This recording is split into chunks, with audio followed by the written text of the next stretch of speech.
Okay, so thank you for those questions. I'll get back to asking you a few questions now. So you talk about better breathing, and so I'm sure our listeners now understanding how vital it is and some of the benefits of deep breathing.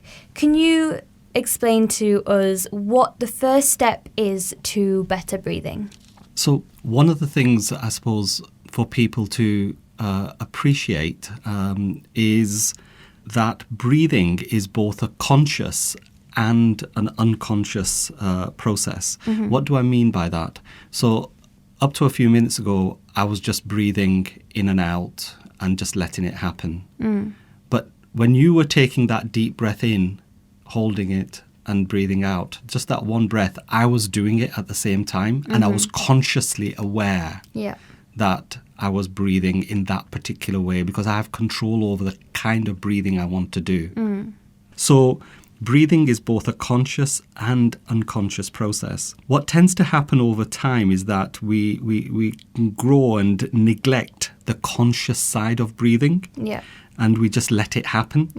And, people that can become more conscious of their breathing actually then develop a new habit and breathe better. It then becomes almost unconscious again, but they're actually breathing much better. It's part of their normal routine.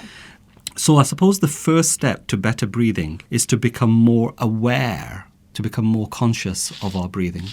Okay, so this word awareness, how can I then become more aware of my breathing? So again, huge amounts written on how to improve our breathing.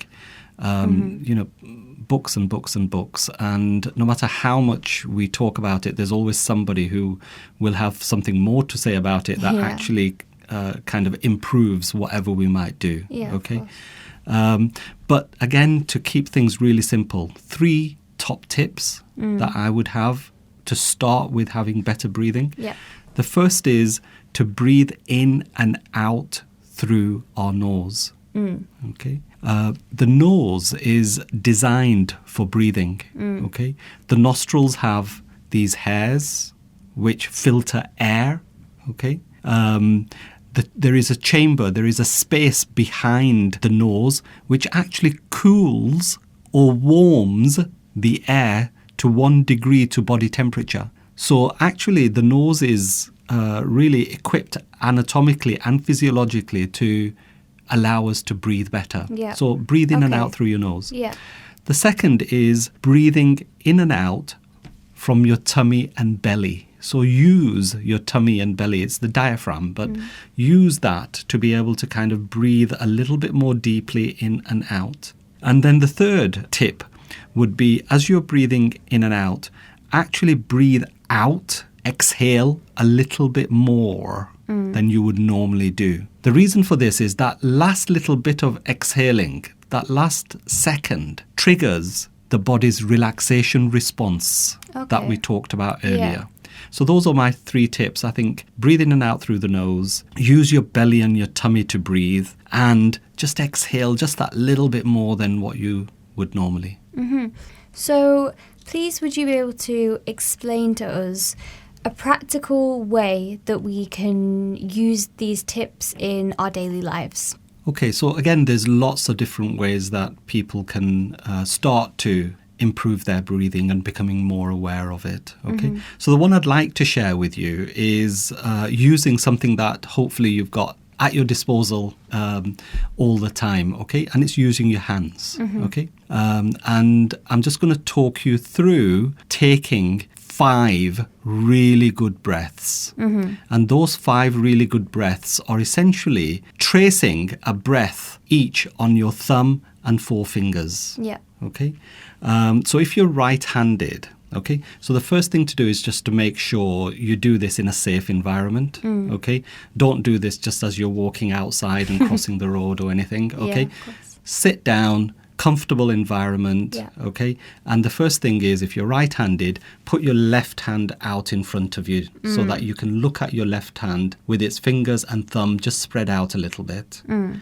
And the idea is you use the index finger of your right hand to then trace from your wrist going up your thumb, going all the way up. And what happens is, as you're going up, you're inhaling very, very, very slowly. And when you reach the top of your thumb, you hold your breath. And then when you trace down your thumb, the other side, as you're tracing down, you're exhaling. And then as you're going up your finger, you inhale, you stop at the top of your finger, then you exhale. And what that does is, number one, it connects your mind, your body to breathing. That is very, very, you can actually see it happen. Okay. And the more you do that, just take 5 breaths in a safe environment. And what you will find is you get better and better at slowing your breathing down. And if you use those 3 things about breathing through your nostrils, using your tummy, and also that exhaling just that little bit more, you begin to see that initially those 5 breaths might take, 20 seconds. But with practice, a bit of practice, what you find is that those 5 breaths, you can actually kind of take the best part of 45 seconds to take 5 breaths. Yeah. Okay. And really, really simple thing to do. And I've done it at the start of meetings where I work. All right. Okay. So, having a large group of individuals who have come up for a meeting, and I actually just start that meeting with, let's start with just taking 5 really good breaths. Okay. Yeah. And it really relaxes people and gets them into a mindset that actually allows that meeting to happen better. So do you notice a difference between when you do that at the beginning of a meeting or not? Yes. Absolutely. And there's other things that I can do at the beginning of meetings, but breathing. And once you've done it enough times, people then begin to actually do it. It becomes more of a habit for them. Okay. Yeah, and it's really easy and quite a small thing to do. That actually reminds me as well, I was saying to you that I use an app for meditation. They have every day 3 deep breaths that you can take with the app, and all it has on the screen is a balloon that will inflate as you take a deep breath in, and it will count numbers, and then you hold, and then it deflates as you exhale. So there's lots of different ways that you can practice deep breathing that are quite accessible, which is really nice. So you mentioned previously the benefits of breathing better. For example, you mentioned how it can impact blood pressure, stress. Could you just give us a little bit more detail into the benefits? So again, huge amounts written about this, and I suppose the take home is breathing again impacts on both the mind and the body. Okay, and the two are linked. Yeah. Okay, and if you begin to become more aware and breathe better, okay, it has a positive impact in terms of how your heart functions, your blood pressure, your pulse. There's evidence that good breathing helps digestion. Yeah. Okay. And it can boost your immune system. Okay. Okay. And I suppose one way of looking at it is, we started this conversation with, if we weren't breathing, we wouldn't be alive. Yeah. And the fact that breathing, the air takes in those, oxygen, which is needed by every cell in the body. And if you breathe in a way that is much more kind of healthy, the likelihood is those cells in our body, those systems in our body that need oxygen are going to be optimized. Okay. Also, like you mentioned, Fatima, is breathing has a huge impact in terms of how we manage our stress levels. Okay, and if we can get better at using the relaxation response to deal with some of the challenges we have, and it's almost a bit paradoxical that you've got a challenge but you need to relax. The message is, people tend to think better when they're relaxed. Yeah. And if you're breathing better, it actually helps you relax, helps you think better. That's really interesting. And I think a lot of people will be able to learn a lot from that. So thank you. Okay, so considering it is the month of Ramadan now, I was actually hoping to ask you a little bit about the link between breathing and prayer. So could you explain a little bit? Thank you. So, this is a huge topic, I suppose, and we can say a lot about it. But,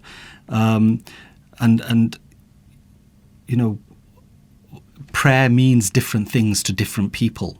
But if we think about the 5 daily prayers, and people do additional prayers as well, all aspects of prayer, including doing the wuzu, doing the washing before your prayer, every aspect or every movement that we undertake, both before and leading up to prayer and in prayer, has a purpose behind it. And that movement, that purpose, has both a mental and a physical help to how we kind of begin to live healthier lives. So I suppose when we're in prayer, then becoming more aware of our breathing can really give us, we get more out of that whole prayer that we're involved in. Yeah. Because it really helps us begin to think about how we feel and what's important to us if you're breathing in a more healthier way. And right at the beginning, we mentioned everything happens in a kind of rhythm, and prayer has its own rhythm. And to become more aware of that rhythm is connecting with our breathing a little bit more when you're in prayer.